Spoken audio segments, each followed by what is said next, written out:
Welcome to Tomorrow's People, the podcast brought to you by Personio and me, Perry Timms. Of course, everything starts with people.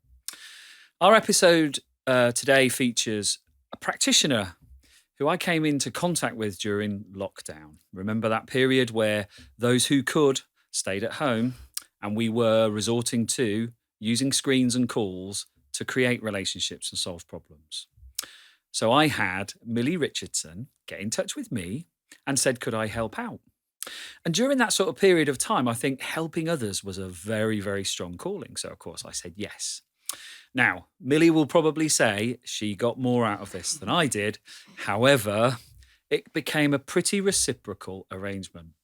When you're in the world of operating as I do, and you don't work for companies except on contracts, I got a real dose of the real world of HR, people and culture from Millie. So yes, it was a reciprocal arrangement.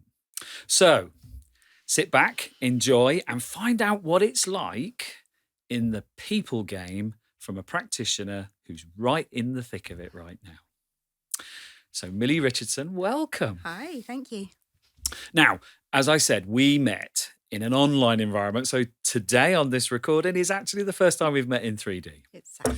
And I guess we're not alone. There's a lot of people that have spent that. But you spent a lot of time working in an environment during that period that was kind of fast growth and scale. So we will talk about that. But before we get into that, what's the Millie Richardson story?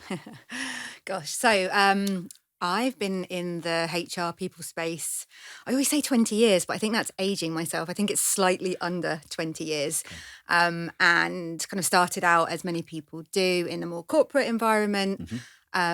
Very quickly realised that that wasn't necessarily the right fit for me. Yep. And so kind of pivoted about 10 odd years ago into the kind of tech-fueled, high-growth, earlier stage businesses. And that's where I've remained. Wow.